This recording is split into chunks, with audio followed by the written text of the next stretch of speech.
Mars Corporation. Mary was certainly daddy's little girl. Frank Mars.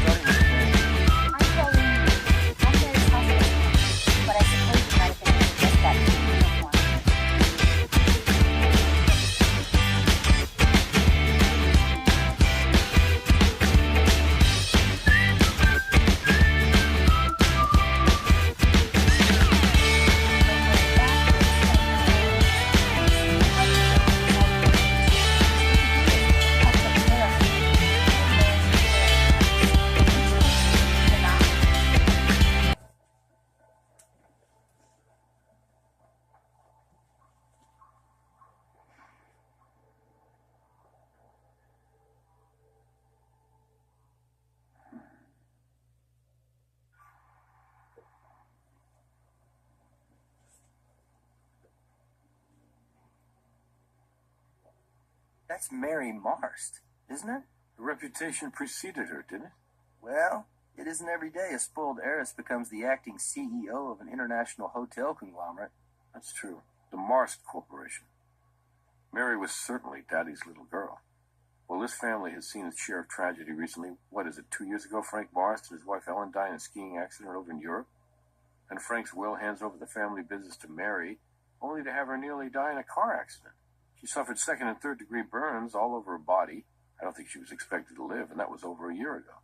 Well, you gotta hand it to her. She always defied expectations. She was pretty tough. So tough, maybe someone just got tired of waiting.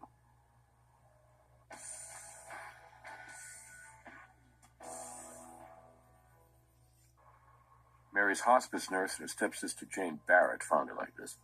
I'll let you guys go to work. If you need anything, you know where to find me. Okay, partner. Ready when you are.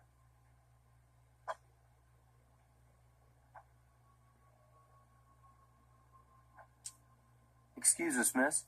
We're at the Las Vegas Crime Lab. We'd like to ask you a few questions, if you don't mind. Starting with your name, please. I'm Pauline Liu. I'm Mary's hospice nurse, but I suppose you might have been able to guess that from the uniform. What's that pile of smashed pieces by the side of the bed? That is, or was, the unit which regulated Mary's morphine dosage. The mobility in the 2 fingers on her left hand allowed her to press the button on the regulator. Why would somebody break the regulator? By breaking the regulator, there'd be no control over how much morphine Mary was receiving. There'd be no way to monitor it. If Mary pushed the button too often, then a small safety latch inside the regulator would engage. The latch blocks any further signals into the mechanism dispensing the morphine. It's what prevents an overdose. You found the body? Yes, and Miss Barrett, that's Mary's stepsister. She and I found Mary. Like this. What time did you discover the body? About 7:45, I think. Miss Barrett visits us every Sunday, and she usually arrives by 10 o'clock, but today she was early. She rang the bell about 7:30. Miss Barrett and I were together when we came into the room and found Mary, just like this. I was just devastated.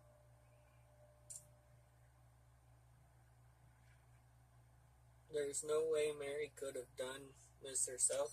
No, it's just not physically possible. Mary was burned over 75% of her body. And we're talking about burns which were second and third degree. The scar tissue is so extensive, her mobility had been limited to 2 fingers on her left hand. Do you think Mary Marst wanted to die? It's hard for me to say this, but I do believe Mary wanted to die. It's a miracle she survived the car accident, but the quality of her life from that moment on was extremely poor. It's difficult to imagine just how much physical pain she was in on a daily basis. We did as much as we could to ease that pain, but I know she's in a much better place now.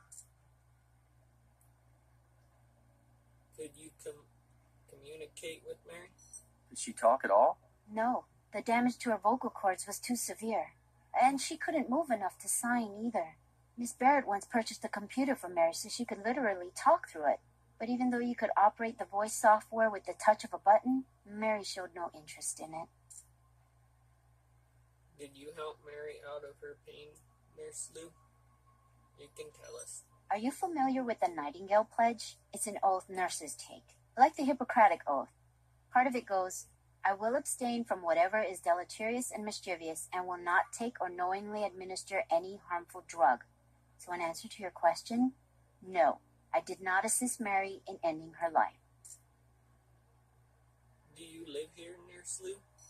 I have a small room at the house. Family prefers I refer to it as the chalet. Anyway, when the family hired me, it was with the understanding that Mary required 24-hour care. Mary could call you for help at any time? I can't remember Mary ever having a call button, actually. I used to just check in on her 4 or 5 times a night. But I stopped doing that a few months ago when the doctor was able to adjust the regulator to administer a dosage which allowed her to sleep peacefully through the night. I should have never have stopped checking in on her. Maybe I could have saved her. Did only you and Mary live here? No, Mr. Barrett, John, Mary's brother, well, stepbrother, actually. I'm sorry, it's a little confusing. He lives in the chalet. He told me he moved in right after they decided to check Mary out of the hospital. She hadn't been expected to live very long, and they thought it would be nice for her to live out the rest of her days looking out over the waters of Lake Merritt. He spent a lot of time with her every day, talking to her, reading to her. They were very close. When we couldn't revive Mary, Mr. Barrett got very upset and left the house. Where is John Barrett right now? I don't know. I took care of Mary, but I was not particularly close to the family. I tried to be as inconspicuous in their lives as possible. Thank you for your Yes, time. of course.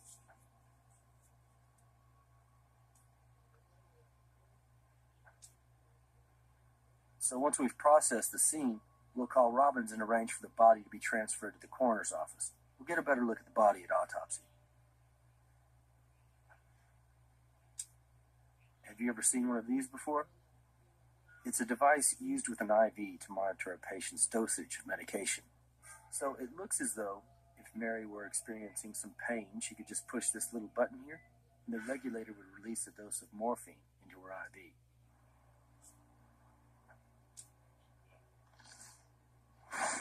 You see this?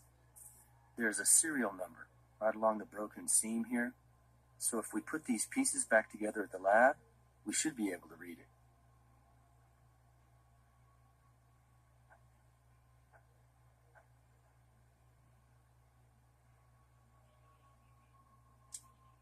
Bottle of morphine.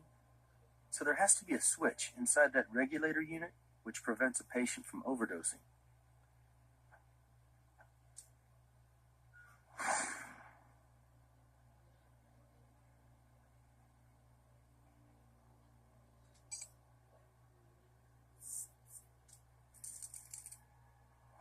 That's an excellent print.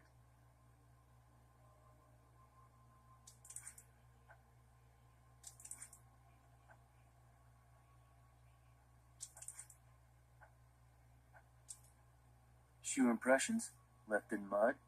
The mud's still moist, fresh.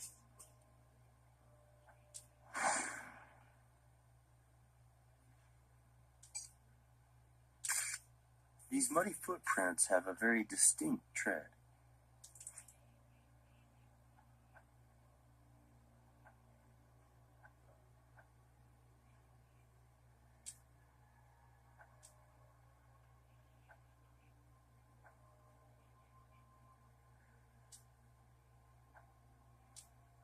Miss Barrett, we're with the Las Vegas Crime Lab.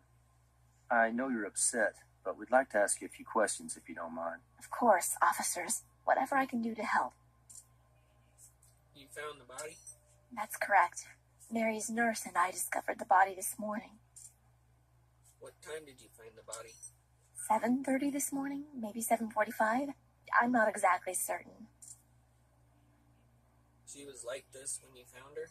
Yes, she was lying almost exactly like this, but the nurse and my brother John did try resuscitating her, so the body may have been jostled a bit.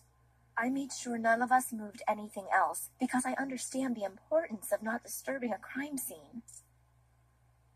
How did you know a crime had been committed? Her morphine regulator was smashed. Mary couldn't do that. Poor thing could only move 2 fingers on her left hand. God bless her. I pray she's in a better place now. Do you think Mary wanted to die? You'd think anyone living like this would want to die. Not Mary. She was a fighter, and she was a real inspiration to me. When I moved away from here, I thought I'd never come back. But after Mary's accident, I started flying in from LA every Sunday. I swear to you, as God is my witness, Mary wanted to live. You flew from LA. Is that where you live? Yes, I live in Los Angeles. I work for a public relations firm. But like I said, I fly out to visit Mary every Sunday. You were Mary's stepsister? Yes, that's right. I'm sure you've heard of my stepfather, the self-proclaimed hotel tycoon. The bust is almost as imposing and impressive as the man himself. He and my mother died less than a year after it was commissioned. They were skiing in the Swiss Alps. I can tell you, everyone was shocked when the living will entrusted Mary to step in as the acting CEO of Mars Hotel and Entertainment. Why were you surprised Mary stepped in as acting CEO? Well, needless to say, no one thought a party girl could take over the reins of a multinational travel and leisure conglomerate, including me. But I have to admit, we were all wrong. Tragically, the very same night she announced her retirement and appointed her successor, she crashed her car. The auto accident is the reason she was in this condition? Yes, it is. She was so badly burned, the doctors told us she wouldn't live through the night. I will never forget the look on my brother's face when he heard the doctor say that.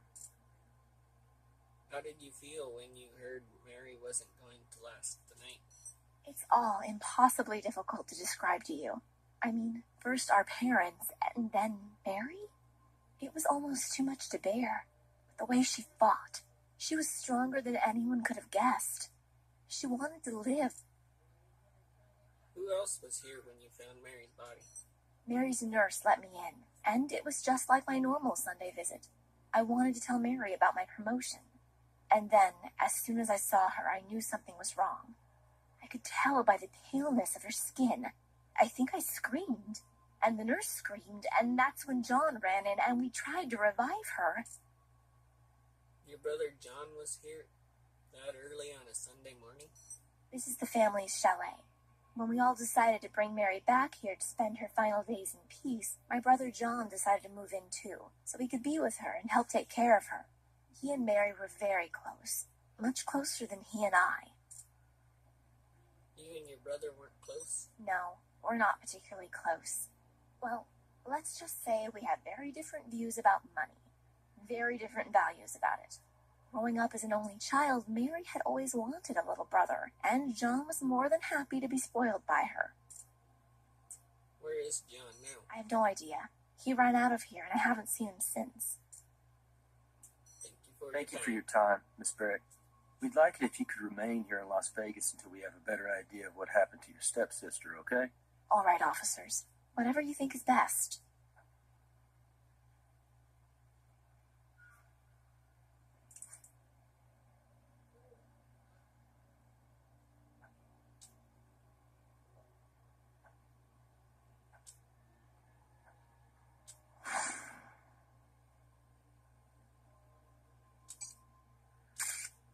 We should compare these footprints to the ones we pulled from the next room.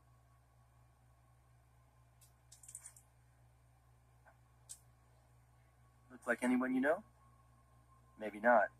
This bust is of the late Frank Marst, Mary's father. Looks like it's made of solid bronze.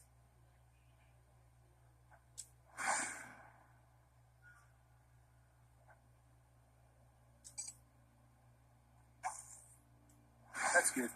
We'll be able to compare those marks back at the lab. Not bad for a preliminary assessment. What's next?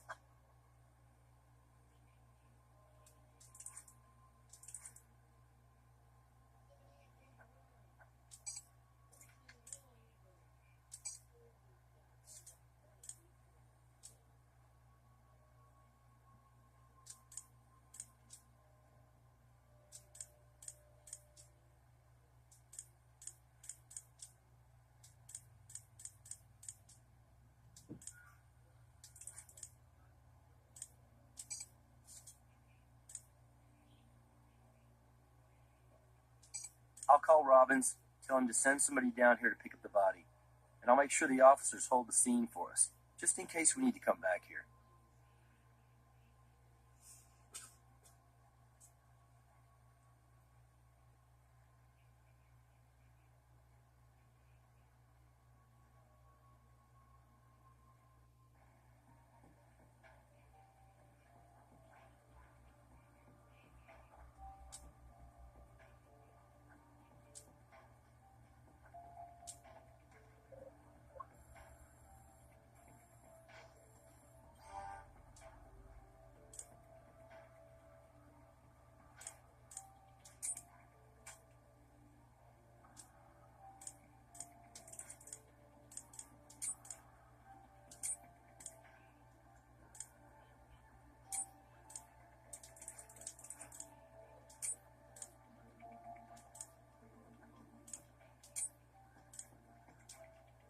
Same tread, same size.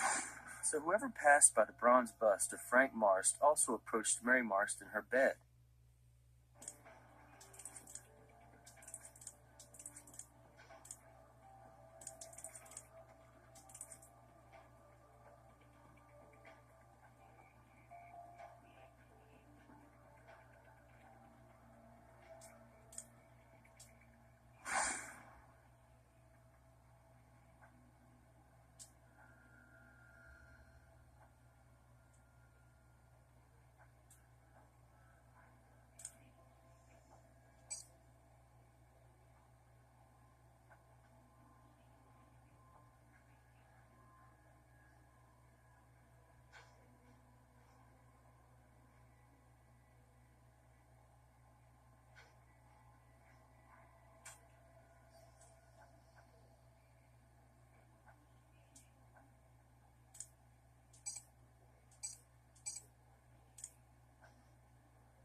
All right, now we should be able to read the serial number.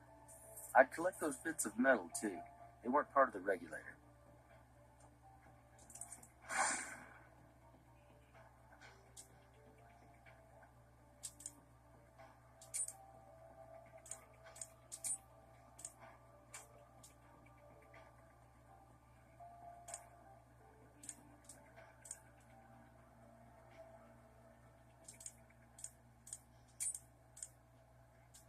It's a match.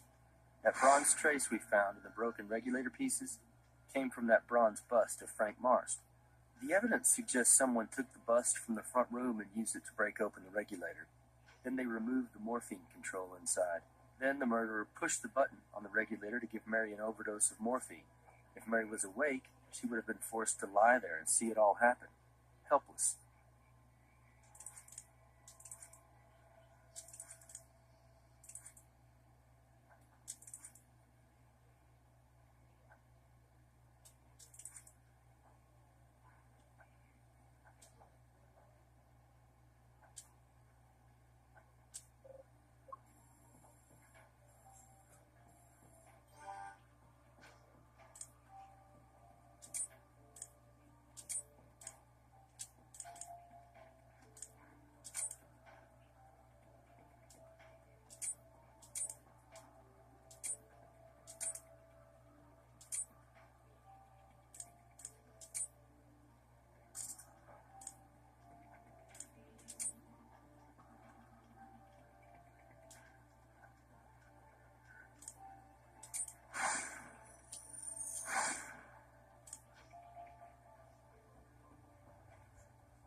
Alongside Jane Barrett.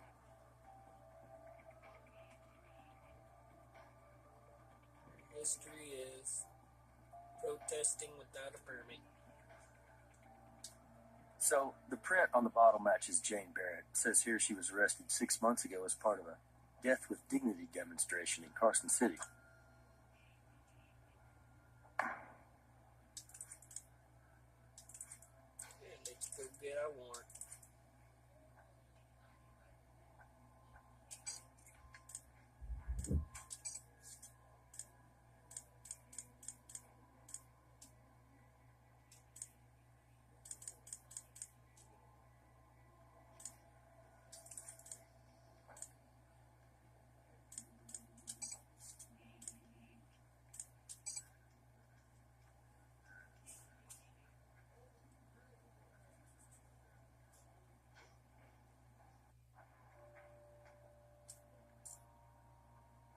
We need a warrant for Jane Barrett. Based on what evidence? Prints on the bottle of morphine belong to Ms. Barrett? Well, until Doc Robbins gives us the results of the autopsy, we can't even think about a warrant. But maybe Ms. Barrett will come in here voluntarily to answer some more questions. No harm in asking her, right?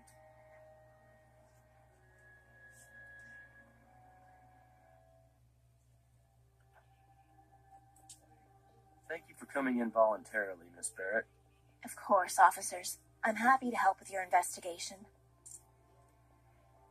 What do you think of Nurse Lou? To be honest with you, I'm uncomfortable with her appearance.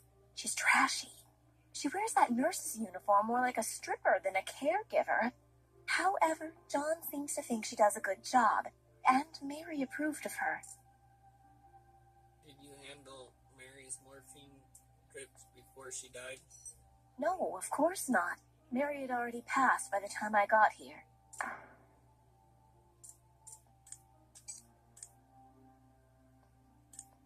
Oh, I'm sorry. I thought you meant today.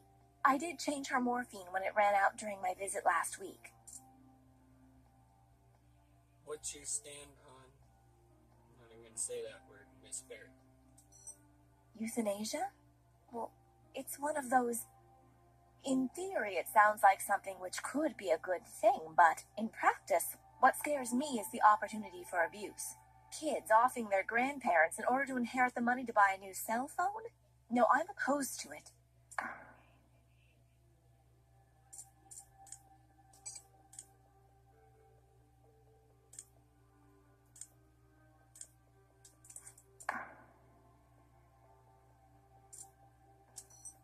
Even though the family's resources are available to me, I have tried very hard to remain self-reliant.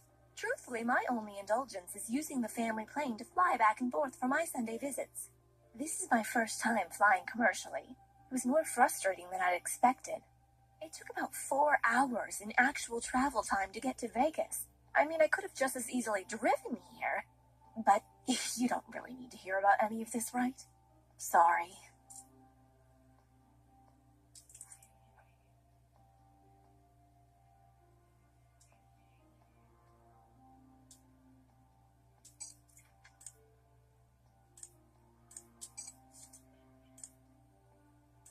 I'm going to go talk to the morgue guy.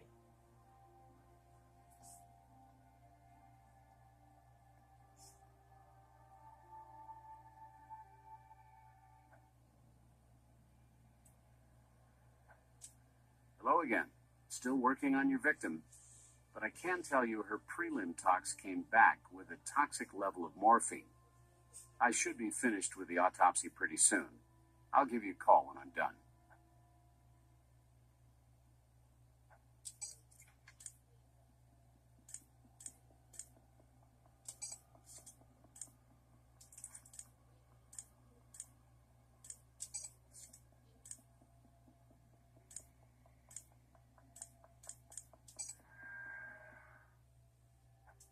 Thank you for coming in voluntarily, Miss Barrett.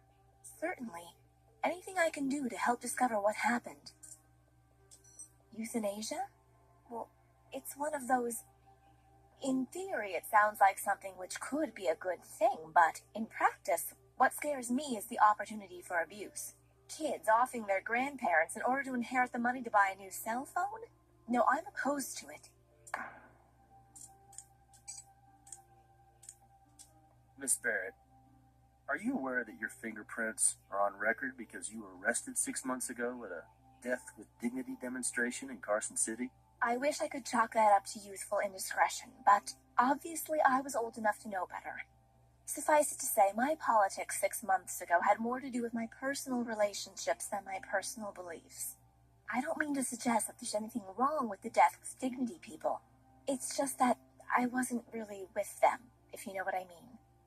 And honestly, having lived with Mary like this for all this time, I can't say I could make a decision like that. Especially because, even though she can't speak, I know Mary wants to live. I know that very much in my heart.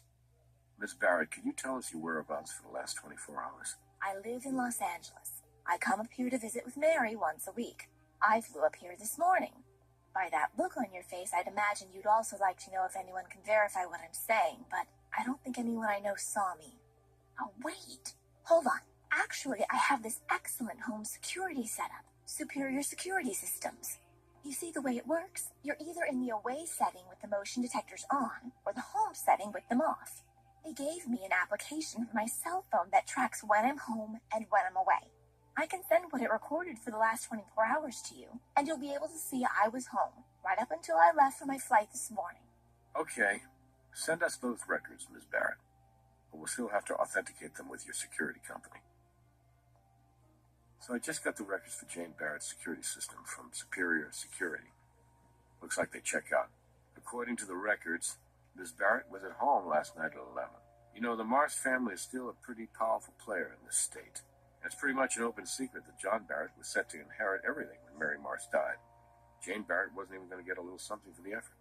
Well, being left out of the will is a possible motive, but what do we think about Jane helping Mary end her own life, trying to give her death with dignity? You know what death with dignity is? It means you don't drool. I think when you have a family with a lot of money to fight over, I don't trust any of them. But if Doc Robbins tells us the time of death clears Jane Barrett, then I'll move on to the next best suspect, family member or not. Vault Insurance Company was only too happy to provide us with their claim file on Mary Mars's accident.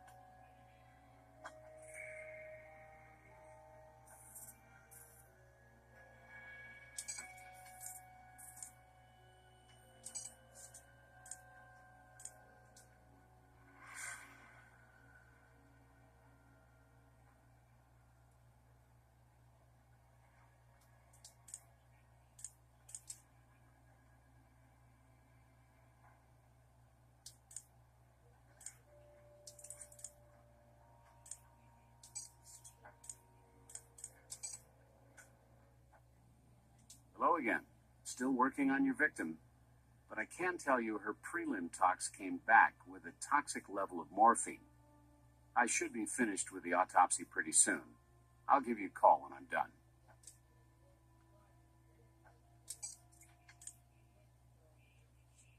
Alright, we'll see you on the next episode. Goodbye, everybody.